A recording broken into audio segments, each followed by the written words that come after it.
स्तर पे हो, मेंस स्तर पे हो, या इंटरव्यू का स्टेज हो, या फिर कहीं ऐसे राइटिंग लिखना हो, ये टॉपिक है फंडामेंटल राइट्स का।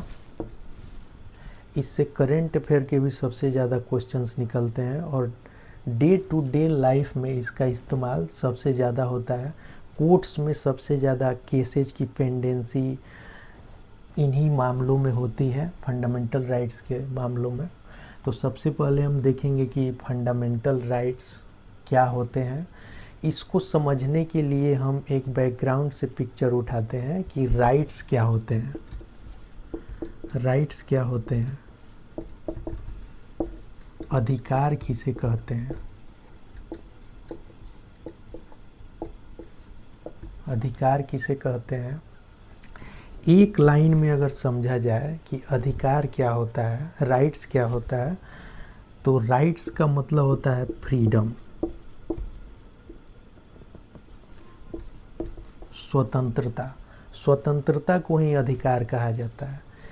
किसी भी आदमी को सही जीवन जीने के लिए वो खुद के बनाए रास्ते पर चल सके, क्या खाएगा, कहाँ रहेगा, क्या पहनेगा, कहाँ जाएगा, इन सारी चीज़ों का डिसीजन वो आदमी खुद ले।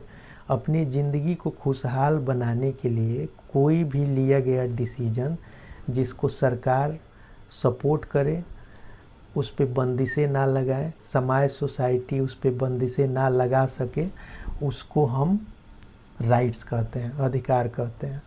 अधिकार के बहुत सारे प्रकार होते हैं। हम फंडामेंटल राइट्स पे धीरे धीरे पहुंचेंगे, पहले इन सारी चीज़ों को समझना बहुत ज़रूरी है। अधिकार के बहुत सारे प्रकार होते हैं। सबसे पहला हम देखेंगे नेचुरल राइट्स के बारे में। नेचुरल राइट्स, नेचुरल राइट्स क्या होते हैं। कुछ राइट्स ऐसे होते हैं, कुछ अधिकार ऐसे होते हैं जो जन्म के पहले से चले आ रहे होते हैं, वो इंसान के अंदर ही निहित होते हैं। जैसे धर्म का अधिकार, कौन किस धर्म में पैदा होगा वो आदमी जो पैदा हो रहा है वो खुद नहीं जानता है।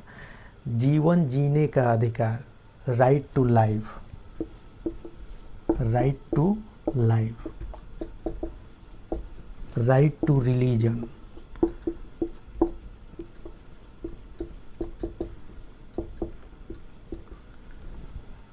राइट टू रिलीजन, ये कुछ ऐसे अधिकार होते हैं। जैसे राइट टू प्रॉपर्टी, संपत्ति का अधिकार, जीवन जीने का अधिकार, धर्म का अधिकार।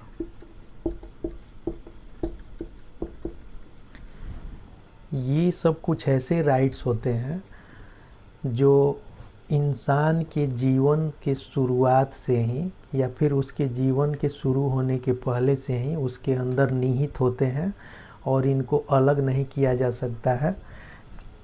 किसी भी सरकार द्वारा इन्हें कम नहीं किया जा सकता है, इन्हें ख़त्म नहीं किया जा सकता है। Government can not be abrogated.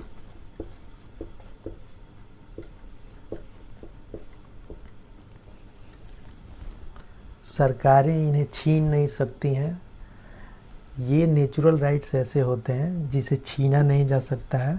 सिर्फ इन्हें पहचान किया जा सकता है कि नेचुरल राइट क्या हो सकते हैं। It can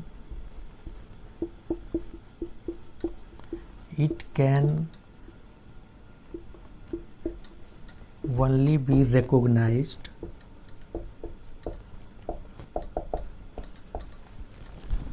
and made enforceable। इन्हें सिर्फ पहचान किया जा सकता है सरकारों के द्वारा और उन्हें विधि संगत तरीके से लागू किया जा सकता है, छीना नहीं जा सकता है इन अधिकारों को। Made enforceable.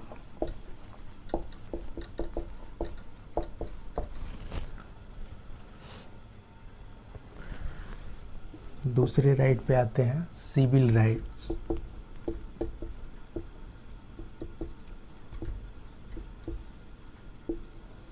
Civil rights, civil rights क्या होते हैं? ये ऐसे अधिकार होते हैं किसी भी समाज में हर वर्ग के डेवलपमेंट के लिए, हर वर्ग के उत्थान के लिए कोई भी कानून जो बनाया जाता है और संविधान में उसको इंक्लूड किया जाता है तो उसको सिविल राइट कहा जाता है। जैसे राइट टू इक्वालिटी, समानता का अधिकार, इसको और विशेष बनाने के लिए, समाज के हर वर्ग तक एक समानता लाने के लिए इसको और बढ़ाया भी जा सकता है। राइट टू इक्वालिटी, समानता का अधिकार।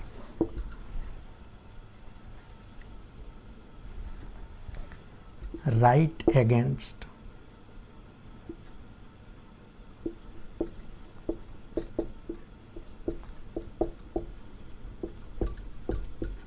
डिस्क्रिमिनेशन, राइट अगेंस्ट डिस्क्रिमिनेशन, भेदभाव के खिलाफ अधिकार। इन टाइप्स के जो अधिकार होते हैं जिनको ज़रूरत पड़ने पे संविधान द्वारा इंक्लूड किया जाता है, जिससे देश के नागरिकों के, हर वर्ग के नागरिकों को डेवलपमेंट में सहायता मिले, उसको डेवलप करने में मदद मिले। तो इस टाइप के जो अधिकार होते हैं, जैसे कंज्यूमर राइट,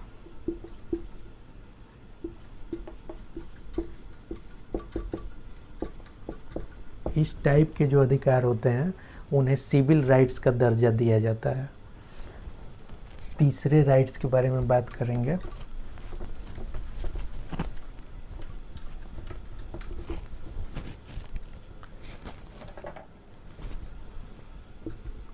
कॉन्स्टिट्यूशनल राइट्स, संवैधानिक अधिकार।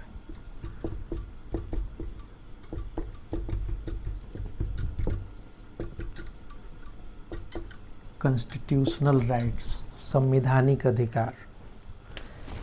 संविधान के अंदर लिखे हुए जो भी अधिकार हैं, संविधान के अंदर लिखे हुए जो भी राइट्स हैं, उन्हें कॉन्स्टिट्यूशनल राइट्स कहा जाता है, क्योंकि वो संविधान के अंदर लिखे गए हैं। संविधान के अंदर दो टाइप के अधिकार लिखे गए हैं। हमारे संविधान, इंडियन कॉन्स्टिट्यूशन में दो टाइप के अधिकार लिखे गए हैं। एक होता है फंडामेंटल राइट,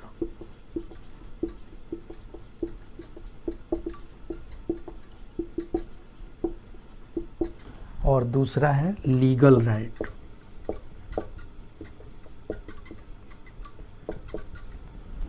फंडामेंटल राइट्स और लीगल राइट्स, ये दो तरह के अधिकार हमारे संविधान में लिखे गए हैं। इन दोनों का अंतर क्या है? संविधान ने कुछ अधिकारों को इतने ऊंचे पोजीशन पे रखा है और कुछ अधिकारों को उन अधिकारों से कम स्टेटस दिया गया है। तो जिन अधिकारों को सबसे ऊंचे दर्जे पर रखा गया है, जो किसी भी समाज और इंसान के होलिस्टिक डेवलपमेंट के लिए, उसको फुल ग्रोन डेवलपमेंट के लिए, मेंटली, एजुकेशनली, मोरली, किसी भी तरीके के डेवलपमेंट के लिए, मतलब ऑल राउंड डेवलपमेंट के लिए जो अधिकार, फ्रीडम सबसे ज़्यादा इम्पोर्टेंट है, उनको फंडामेंटल राइट्स के लिस्ट में रखा गया है। और बाकी के जो अधिकार होते हैं उनको लीगल राइट के लिस्ट में रखा गया है। तो लीगल राइट और फंडामेंटल राइट में दो डिफरेंस सबसे ज़्यादा इम्पोर्टेंट है। एक तो है कि फंडामेंटल राइट्स का उल्लंघन होने पे, अगर आपका फंडामेंटल राइट एब्रोगेट हो रहा है, एब्रीज हो रहा है, या फिर किसी भी तरीके से उल्लंघन हो रहा है, फंडामेंटल राइट के लिस्ट में जो भी अधिकार आपको प्राप्त हैं संविधान के द्वारा, उसमें से किसी भी प्रकार के अधिकार का अगर उल्लंघन हो रहा है तो आप सीधे सुप्रीम कोर्ट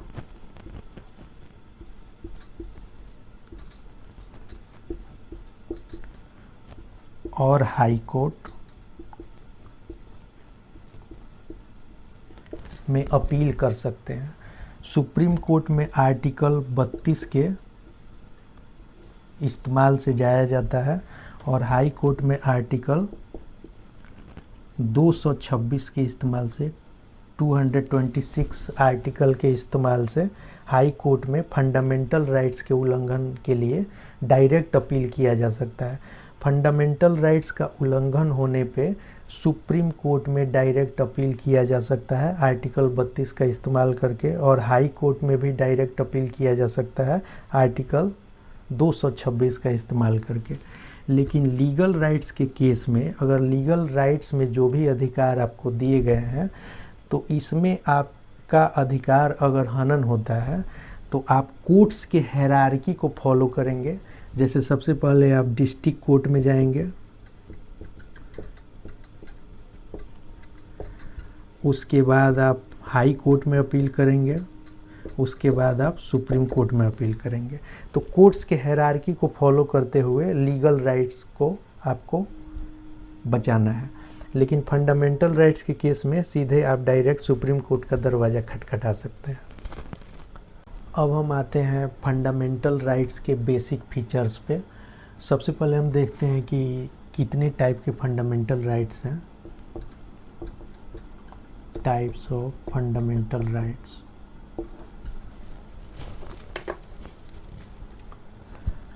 ओरिजिनल कॉन्स्टिट्यूशन में जो 1950 में लागू हुआ था, ओरिजिनल संविधान जो बना था, उसमें टोटल 7 टाइप के फंडामेंटल राइट्स लिखे गए थे।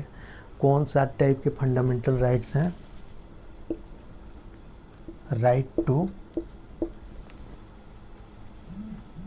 इक्वालिटी, आर्टिकल 14 से 18 तक इसको लिखा गया है। दूसरा है राइट टू फ्रीडम, आर्टिकल 19 से 22 तक इसको लिखा गया है। तीसरा है समानता का अधिकार, राइट टू इक्वालिटी। इक्वालिटी का मतलब समानता का अधिकार। राइट टू फ्रीडम का मतलब है स्वतंत्रता का अधिकार, आर्टिकल 19 से 22 तक दिया गया है। समानता का अधिकार आर्टिकल 14 से 18 तक दिया गया है। राइट अगेंस्ट एक्सप्लॉइटेशन, शोषण के विरुद्ध अधिकार। राइट अगेंस्ट एक्सप्लॉइटेशन आर्टिकल 23 और 24 इसके लिए डेडिकेटेड है। संविधान का आर्टिकल 23 और 24 राइट अगेंस्ट एक्सप्लॉइटेशन, शोषण के विरुद्ध अधिकार देता है। Right to freedom of religion,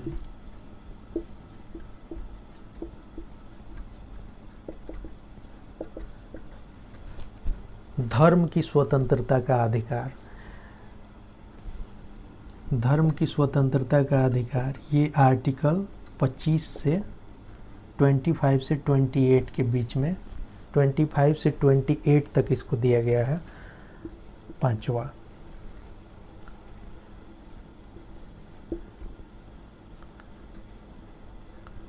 cultural and educational right,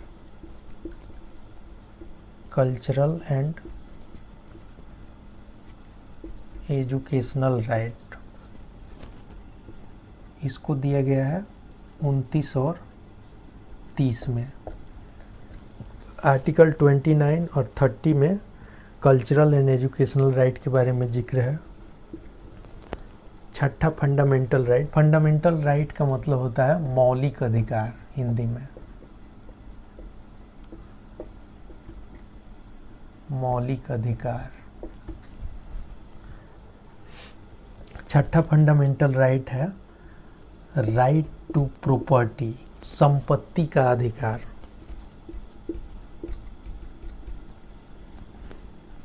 article 31 में इसका जिक्र था। राइट टू प्रॉपर्टी आज के डेट में फंडामेंटल राइट्स का पार्ट नहीं है। इसको, इस आर्टिकल को, right to property fundamental right को 1978 में 1978 में 44वां संविधान संशोधन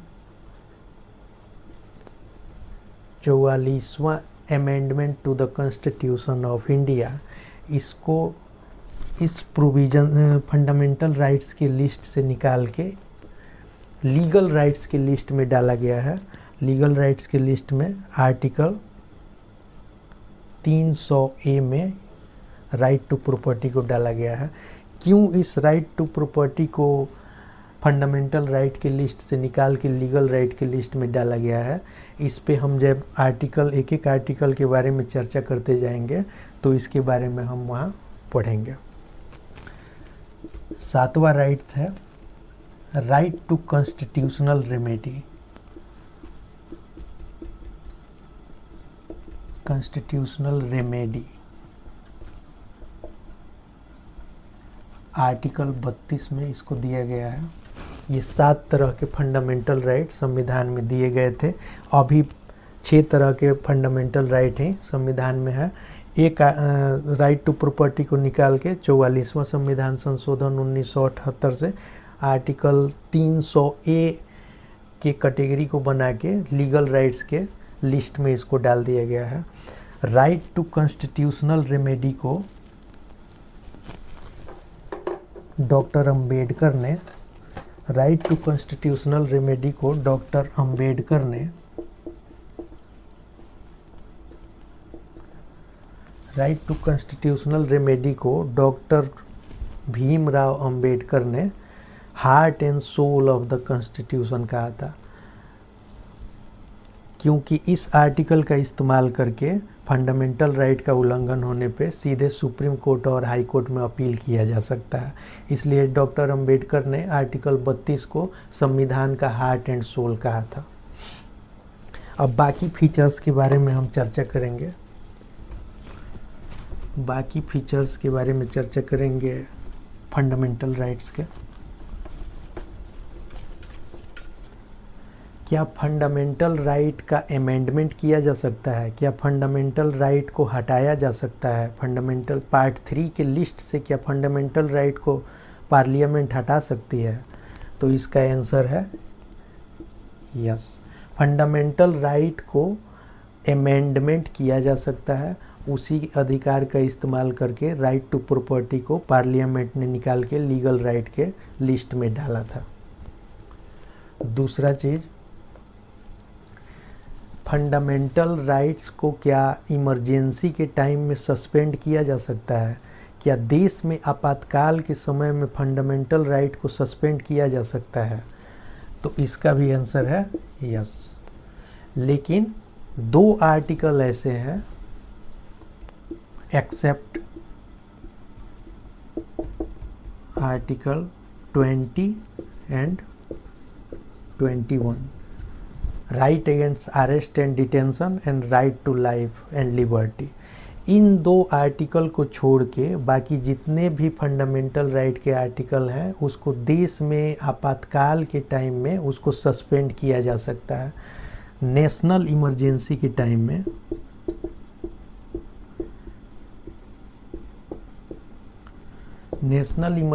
टाइम में सारे फंडामेंटल राइट को सस्पेंड किया जा सकता है, लेकिन आर्टिकल 20 और 21 को छोड़ के।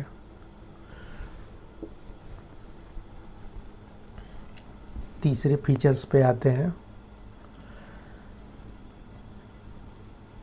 क्या कोई भी सरकार फंडामेंटल राइट्स को ही पार्ट 3 को डिलीट कर सकती है? क्या पार्लियामेंट पार्ट 3 को डिलीट कर सकता है? तो इसका आंसर है नो, क्योंकि फंडामेंटल राइट्स का जो पार्ट है ये सुप्रीम कोर्ट ने 1973 में केशवानंद भारती केस में इसको बेसिक संविधान का बेसिक स्ट्रक्चर माना था। इसको मूलभूत संरचना के संविधान का मूलभूत संरचना के अंडर इसको माना गया था। तो इसलिए फंडामेंटल राइट को पूरी तरह पार्लियामेंट नहीं हटा सकता है, उसके इसेंस को नहीं हटाया जा सकता है। वहाँ संशोधन किया जा सकता है, लेकिन उसके फंडामेंटल राइट्स का जो भावना संविधान में दिया गया है उससे छेड़छाड़ नहीं किया जा सकता है। उसके बाद आते हैं हम, कुछ आर्टिकल ऐसे हैं फंडामेंटल राइट के लिस्ट में, कुछ आर्टिकल्स ऐसे हैं जिन आर्टिकल्स को सिर्फ देश के नागरिक ही इस्तेमाल कर सकते हैं, फॉरेनर्स के इस्तेमाल में उसको नहीं लाया जा सकता है। जैसे आर्टिकल 15 राइट अगेंस्ट डिस्क्रिमिनेशन, मतलब कि भेदभाव के खिलाफ जो आर्टिकल है। आर्टिकल 16 जो पब्लिक एम्प्लॉयमेंट से संबंधित है, मतलब देश में नौकरियों में आरक्षण से संबंधित जो आर्टिकल है। आर्टिकल 19 का मतलब है स्वतंत्रता से related, right to speak, move, settle, ये सब जो आर्टिकल है 15, 16, 19, और कल्चरल एंड एजुकेशनल राइट जो है 29, 30, ये 5 आर्टिकल जो है ये सिर्फ देश के नागरिकों के लिए डेडिकेटेड है, dedicated to Indian citizens, Indian citizens only. इन 5 आर्टिकल्स को फॉरेनर के इस्तेमाल में नहीं लाया जा सकता।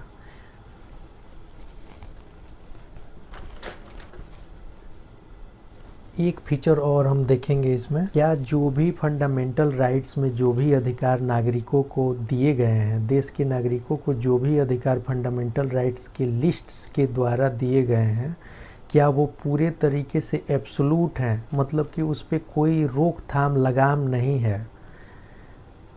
तो इसका आंसर है नो। जो भी फंडामेंटल राइट के लिस्ट में अधिकार दिए गए हैं नागरिकों को, उसमें रीजनेबल रिस्ट्रिक्शन है।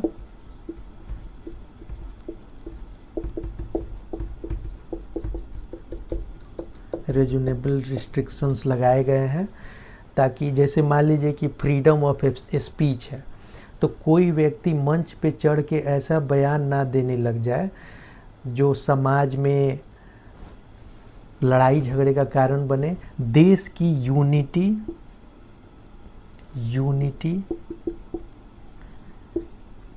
एंड इंटेग्रिटी,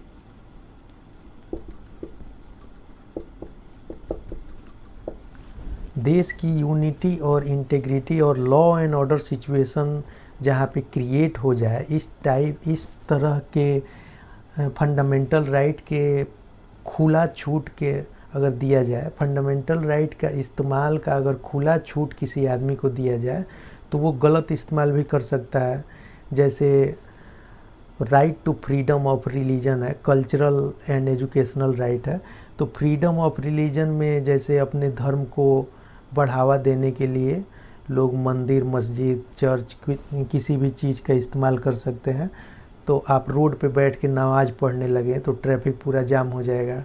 ट्रेन में बैठ के नमाज़ पढ़ना शुरू कर दे तो इस तरीके का अगर एक्टिविटी है, पब्लिक मंच पे चढ़ के गाली देना शुरू कर दें तो समाज में तनाव पैदा हो जाता है, law and order situation create हो जाता है। तो इस टाइप का एक्टिविटी करने से रोकने के लिए जो देश में एकता और अखंडता, देश की एकता और अखंडता को बनाए रखने के लिए रीजनेबल रिस्ट्रिक्शंस, मतलब कि जो फंडामेंटल राइट हैं उनको एक हद तक सीमित किया गया है, ताकि एक लगाम लगाया गया है कि कोई भी नागरिक अपने अधिकारों का गलत तरीके से उल्लंघन ना करे, देश की सुरक्षा में उसको खतरा पैदा हो सकता है। दूसरा फीचर ये है कि फंडामेंटल राइट्स हैं जो हैं ये नेगेटिव इम्प्रेशन देते हैं, नेगेटिव इम्प्रेशन ऑन स्टेट। मतलब कि जो फंडामेंटल राइट का जो लिस्ट है ये पूरा नागरिकों को दिया गया है। ये जो देश की सरकारें होती हैं, देश, किसी भी देश में फंडामेंटल राइट का जो लिस्ट होता है वो नागरिकों को पूरा डेडिकेटेड होता है, और उसको नागरिकों को डेडिकेटेड होने का मतलब है कि नागरिक उसका इस्तेमाल करते हैं और सरकारों को अनलिमिटेड पावर इस्तेमाल करने से रोकता है। इसलिए सरकारों सरकारों पे बंदिशें लगाता है फंडामेंटल राइट का लिस्ट, इसलिए इसको नेगेटिव इम्प्रेशन के रूप में देखा जाता है कि देश की जो सरकार है उस पे ये नेगेटिव इम्प्रेशन का काम करता है। तो फंडामेंटल राइट के फीचर्स को हम समझ गए, फंडामेंटल राइट कितने तरीके के होते हैं ये समझ गए, सिविल राइट क्या होते हैं, कॉन्स्टिट्यूशनल राइट के अंदर के फंडामेंटल राइट और लीगल राइट होते हैं। इन सारे चीज़ों को समझने के बाद अब हम उस स्थिति में पहुंच गए हैं कि अब हम आर्टिकल वाइज एक एक आर्टिकल को कवर करते हुए कंक्लूडिंग एक अच्छे कंक्लूडिंग पॉइंट पे पहुंचेंगे। तो अभी के लिए ये वीडियो बहुत लंबा हो जाएगा अगर एक एक आर्टिकल को हम लेके चलेंगे तो अगले वीडियो में हम आर्टिकल 12 से शुरू करेंगे। आर्टिकल 12 से लेके आर्टिकल 35 तक का एक वीडियो में तो वो भी ख़त्म होना मुश्किल है, लेकिन हम कोशिश करेंगे कि जितना जल्दी हो सके इसको कंक्लूडिंग पॉइंट पे पहुंचाया जाए। और ये इतना डिटेल में हम इसको लेके चल रहे हैं कि किसी भी एग्ज़ाम में मेंस के आंसर राइटिंग में हो, चाहे प्रीलिम्स के स्टेज पे हो, किसी भी एग्ज़ाम में किसी भी स्टेज पे आप इसको इस्तेमाल कर सकते हैं। Thanks a lot for watching my videos.